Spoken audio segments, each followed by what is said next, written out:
Corinne, I'm so excited to have you on the podcast because you are doing just some really different things. And that's what I really like talking to people about because a lot of people think business is just work, but you have a little bit of secret sauce that you can add to that conversation. So let's start with talking about what it is you do. Oh, wow. Thank you so much. And I'm really excited to be here today. Well, what I love to do is help people get in touch with their soul and really live their most inspired life. And I love doing that through bridging together creativity, mysticism, science, and then putting that all into business is one way you can expand that into the world or just into life in general. So that is what I do. So I help people basically find that nugget within themselves of like that real passion for life and how that connects with everything else around them. And I think what you're talking about is really, really important because I think we are very much conditioned in life to just keep working harder in Mm. order to get what we want. But there are things that actually are in the world that we could tap into that really kind of will get us where we want to go. And just for an example, just for the audience to understand, like sometimes people talk about creating your vision and things like that. That's just like the first step in many cases, but because you have to know where you're going.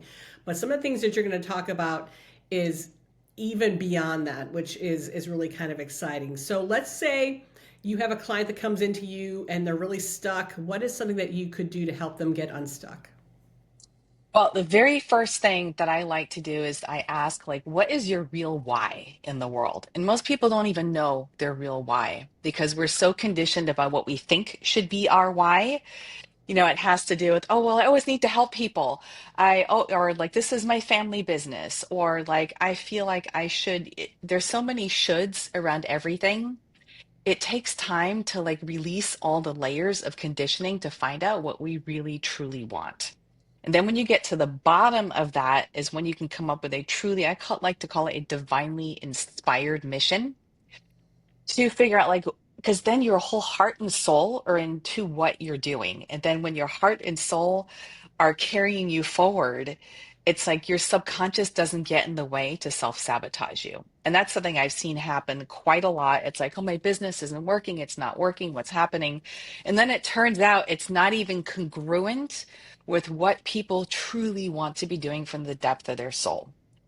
Um, And so I that's and I one love of, that so yeah. much. You kind of were explaining a little bit of what I'm going to refer to as the false why, which Oh is yeah. when other people tell us what our why is, or it's a why that you think you should be doing, but it's not that true deep passion that you have.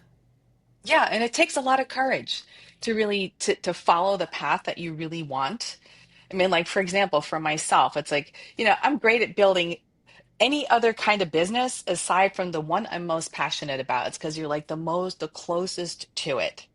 And it took a lot of courage for me to finally go, okay, well, I do have things to say in the world about bridging spirituality and day-to-day life and business and how it all fits together and to start speaking up about it and to start saying, actually, yeah, I do have mystical experiences. I've had them since I was a kid. Yes, I've had psychic phenomenon.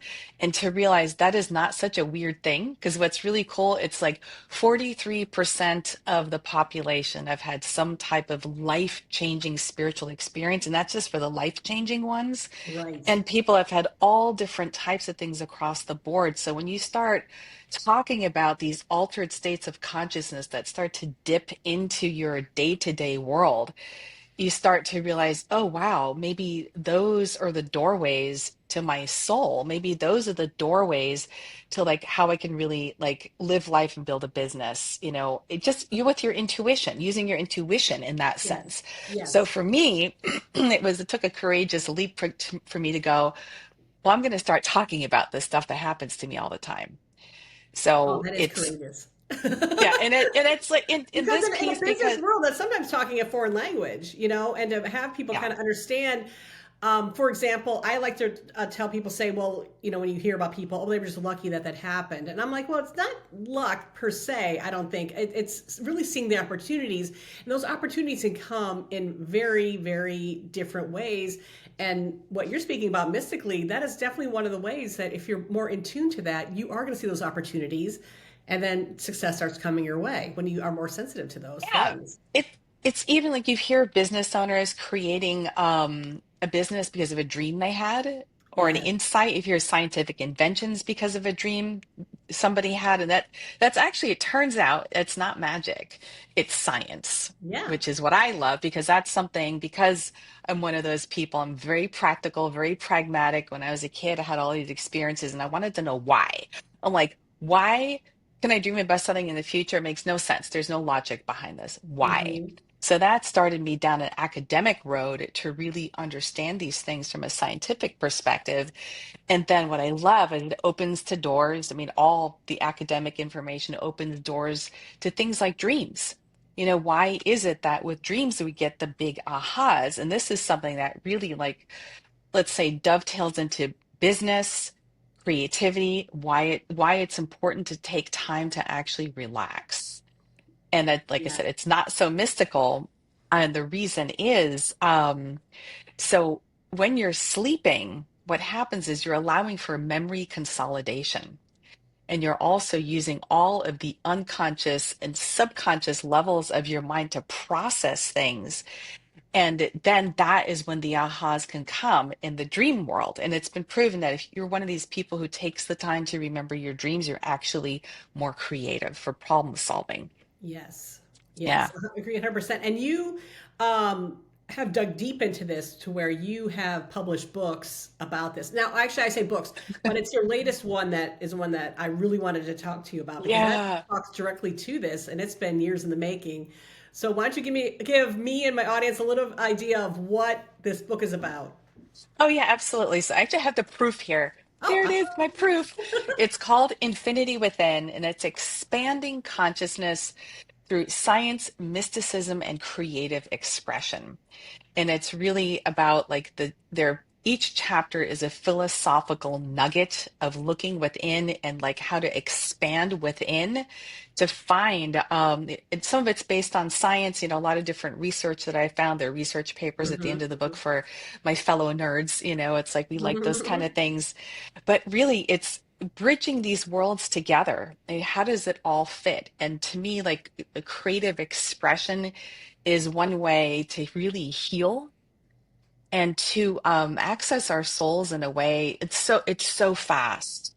And a lot of times, like, we do a lot of work, we do a lot of personal development work, and we just keep doing it over and over and over, and like, why aren't I getting anywhere? And then oftentimes it's then when you start tapping into your creative expression, those things end up healing themselves. It's really fascinating. Yeah. So that's basically the book. And I think too, to kind of step over to that side of thinking, it is a Yeah. little bit of a leap of faith too, because and the way what I want people to think about too is when you have an intuition, because you talked a little bit about intuition, but it's also that Yes. gut feeling. We've all had that little bit of spidey sense where you're like, okay, should I do this? Should I not do it? I mean, that's what we're talking about, and you're even talking about loving that up even more and getting into, like you said, the subconscious, the dreams, and interpretation of those, and what that could all mean to move you forward in business. Oh And my God, please there's correct me so if I'm much. wrong in my There's interpretation so of it. much. Yes. Yeah, there's so much here. But I want to go back to the igniting the ahas. Okay, let me Oh, just go back okay. to that for a second. As aside from the dream world where you can ignite the ahas, there's actually a formula to ignite the ahas. And this is what's so fascinating. So what happens, like, because, and this all ties into then learning how to be more aware to your surroundings to get the information you need to, let's say, not just develop your business, but all areas of your life. But anyway, getting back to the aha. So what happens is when you're problem solving in your mind, you are actually utilizing your executive function. And you're really, that laser focus, we use it all the time, especially in Yes. business. It's like we have to sit at the desk at least from 8 to 5. And this is how our entire culture was started with the Industrial Revolution. Like, it's 8 to 5, it's factory work. And that is the actual, let's say, paradigm that we've learned to do these. Like, it must be at least 40 hours and you must be super focused this whole time. But what it doesn't allow for, that paradigm, is any moments of creativity or ahas. Because when you're just focused in your executive function, you're unconscious. It does not have the ability to consolidate memory and put things together in a new way. So it's very scientific, it's neuroscience, it's not even mystical. It seems like it's mystical, but it's not, you know? And I love these things, and you're like, oh, that's so mystical. And actually, oh God, it's actually not mystical at all. And Well, I think we every, give weird titles of things that we don't understand. So I love that you're actually explaining this yeah, really well to people so they yeah, understand that, chances are they're probably doing at least a little bit of this. yeah, And by just understanding how the science of it works, that they can start, applying this a little more to their day to day. yes. And so, you know how you get those insights in the shower? Yes. Oh my God, Okay, this so is the this is exact going to same tie this example. in. So I'm going to tie it in for you. So that those are, I like to call them the procedural unconscious. It's an aspect of the subconscious that it's like when you're doing a procedure, it's an automatic thing, like playing, if you know how to play the piano really well, procedural, it's like you don't even have to think about it. You're driving, you don't think about it. You take a shower, you don't think about it. That is when the ahas come in, if you notice, because what's happening is your brain is no longer functioning with the executive function. It is now relaxed and you have time for the for automatic processing to come in. So even if you're house cleaning, you're walking, going out for a walk in nature, that is when the aha comes. So the formula, if you want a cosmic aha for whatever problem you're solving, is get all the information you possibly can about that subject. So I'm like giving you a little procedure here. Get all the information you possibly can. I mean, like seek everything out, seek every possible solution you can think of, and then let it go. And then just go like do something creative, go for a walk, go like just let it go for a whole weekend. Don't even think about it. And that is when the ahas come. It's phenomenal. But anyway, that's the piece that I wanted to share about getting the creative ahas and tying that back into, let's say, mysticism or being awareness. You know, we think of mysticism as these inexplicable moments, but it's really about being aware in the moment. So if you're aware of signs around you, like synchronicities, in the sense of, oh, I was just thinking about Catherine and she just texted me right now. Hmm. You have those moments to be more and more aware of those. That's something I like to teach my clients. It's an awareness exercise. I have in my first book, a handbook for badass spiritual warriors. I share I call it the interdimensional journal or the spiritual log book. They're the same. You're logging down these experiences. I mean, you're writing down the experiences like a scientist. And you're saying, okay, well, I call that a psychic experience, an interdimensional one. Like, oh, that seemed like we were telepathically communicating with each other. Isn't that interesting? Or, wow, I just watched a podcast on NAD. Isn't that interesting? And oh my God, someone just introduced me to a company that just had that. I mean, so then there you have the synchronicity. And then also you might dream something if you start paying attention to your dreams and go, wow, isn't that, it's like I dreamt something and then here's someone who happens to be talking about it. The more you take the time to do it, the more you'll notice. And every person has this capacity. It's not, it's superhuman, but it's only because we're stretching ourselves. Right. And I'm here for all of this, just so you know. Yeah. And Yeah. Like I and love this stuff, if you can I tell. will be looking into your books, and I will make sure that the links to get your books are in the notes of the podcast, so others can too. Because, like I said, this is a lot of what I talk about in the podcast, and you're just kind of taking it to a whole different level, which makes it super exciting for me. So, Love that. Love um, that. I do need to ask you though. Yes. Well, maybe this is something that maybe did start for you in childhood, but the question that I love to ask people is, when they were a child and they had no responsibility, what was the one thing that you could not wait to do? Dance.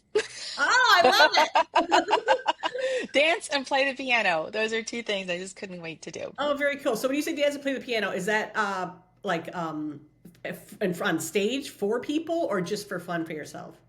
Not just for fun for myself. That was like, I just always loved music and I always loved dance. And is that still the case? Oh yeah, absolutely. Like I dance for fun. I'm a belly dancer. I'm a fire dancer. It's like I love that. It's like ignite, and I imagine myself like just igniting. people, it's like people's passion for life when I'm dancing. And sometimes I've danced for audiences where I'm like prefacing it as, think of this as igniting the fire Mm-hmm, within, mm-hmm. the fire where your soul really feels connected to life. So yeah, I love dancing, fire dancing, music. It's like I've gone through different phases with my music, and that's something after my book. Now I'm going to get back into is writing more music and playing more music because those are Oh, like how cool. yeah, the keys of things that always light me up. So I love yeah. that. I love that so much because it's like literal too. Um, but at some point, you're on this path now where you are, helping people just basically live fuller lives, we'll say. Yeah. When did that start? When in your career did that start? That's I'm just it's funny. I've always been that way, which is funny. And then I started realizing, it's just literally me. It's who I am.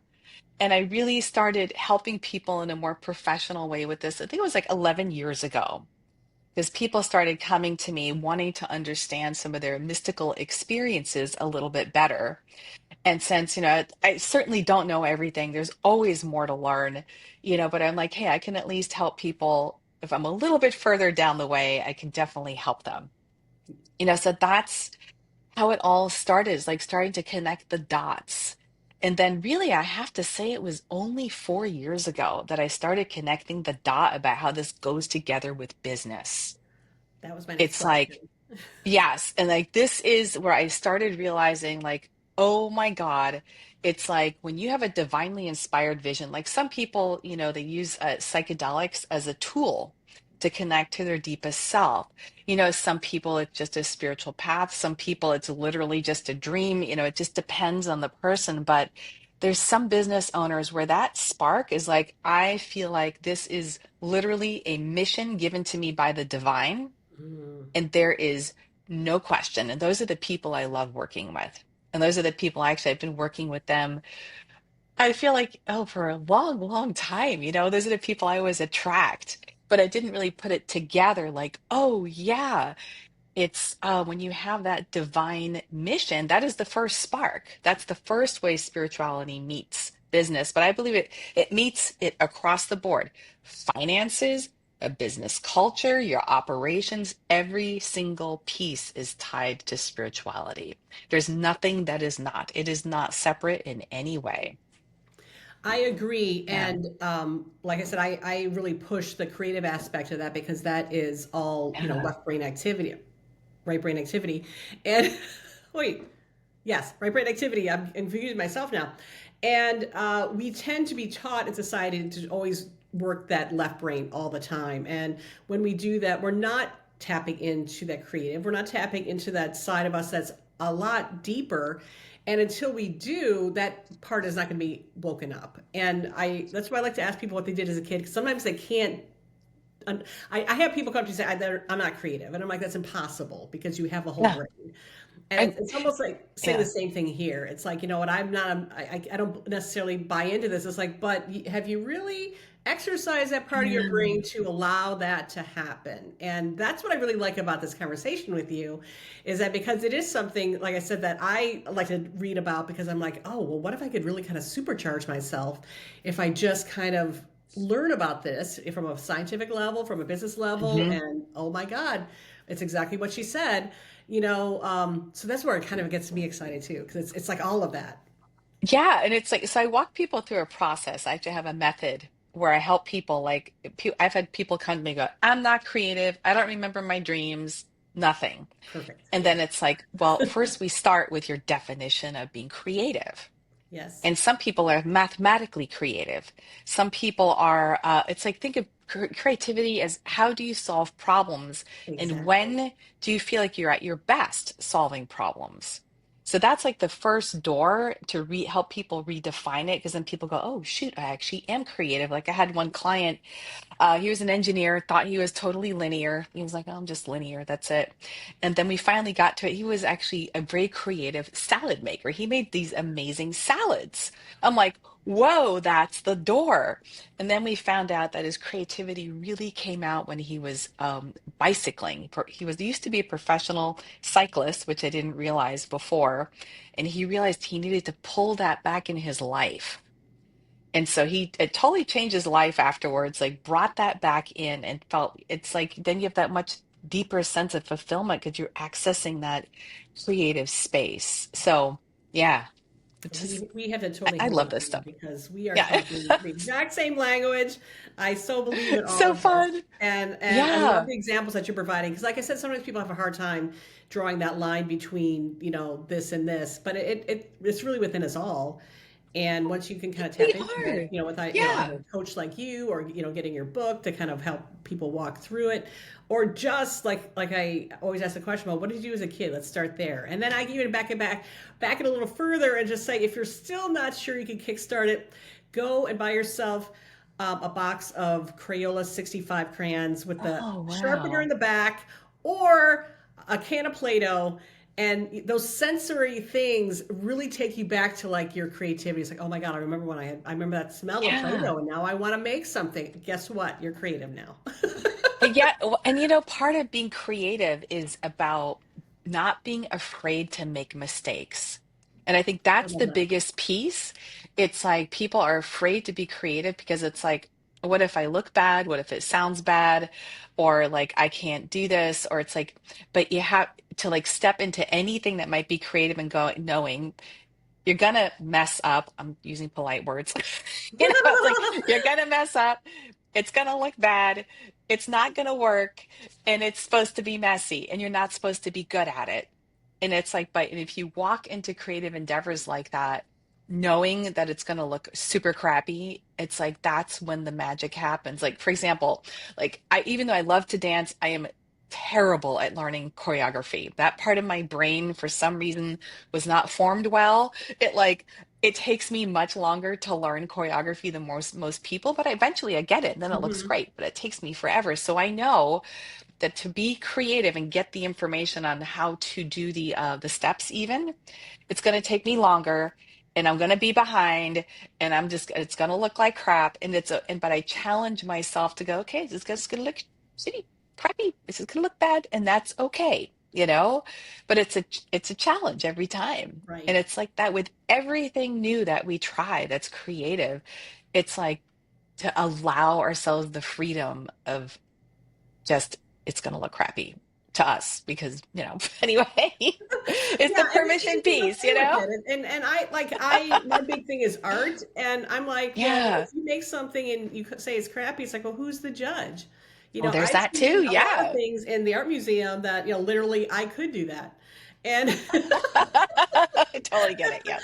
um, but it's a matter of who's the judge, what that is. Yeah. Even if it comes down to dancing and things like that. It's so funny that you mentioned choreography too, because there's been many occasions where I've had to do speaking engagements, and someone hands me a script, and I'm like, oh, I can't remember a script, but give me bullet points, and I will talk about all those bullet points. I had to be a little more loose when it Yeah. comes Yeah, to exactly. I'm great at improv. You give me a stage, you give me music, it's gonna look it's gonna be fantastic. I awesome, can but do it. Or tell me what anything. to You do, say, and I'm gonna bring that. here's a topic, Corinne, go talk about it for 20 minutes. I'm like, I got this, Yep, on it. It's like It's gonna be on, and it's gonna be great. Film this because it's gonna be great. You want to show your friends. that's hilarious. That's the power of improv. And that's another thing, I don't know if you've ever done improv classes, but that is one skill I'm telling you, every person should take acting Yes. improv classes. Every person, I swear it's the one thing that has helped me learn how to tap into creativity, how to think on my feet. And it's like basically like then you can show up and do almost anything because Yeah. it's kind of like, yes, and I can do Yes, this and and this, There's the improv is fantastic for getting those juices going. absolutely, absolutely. And we Yeah. see it all the time. Other people do it, so you kind of know what the flow is and what to expect. But I love that Yeah. quick thinking. That goes back to quick thinking, problem solving. That's all it is, Yeah. for the most part. And with trying to keep good humor, but that's just bonus.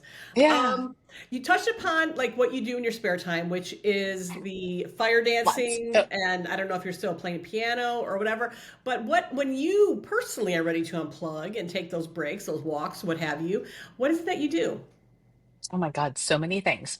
So I actually, of course, dancing, belly dancing, fire dancing, just going to EDM concerts, dancing, just cutting loose. I like to do yoga events where there's like deep connection with other people. I mean, it's really, I love doing stuff like that. Also, writing, I love to write, and then Oh, yeah. music, I play my guitar from time to time. I get on my computer and play my like I still work with Acid Pro, but I really need to upgrade my music software, start to get going on that. I also am a total nerd and I like research, and that's something I do in my spare time for fun. So I like to do research, really random things, and go down the rabbit hole of like creativity and dreams and why and what and things like that. But that's what I'm doing now. But there are other times in my life that, but then that spare time is like I put the energy towards acting and painting, and I've even got my SAG card once upon a time Oh, cool. because it's like there's so many wonderful, fun things. Life is just full of options all the time. So, yeah. I love that. And hopefully somebody can pick out at least one thing that you just rattled off and There's so try. many. There's even But more too. And sometimes I go, oh, I forgot to mention that.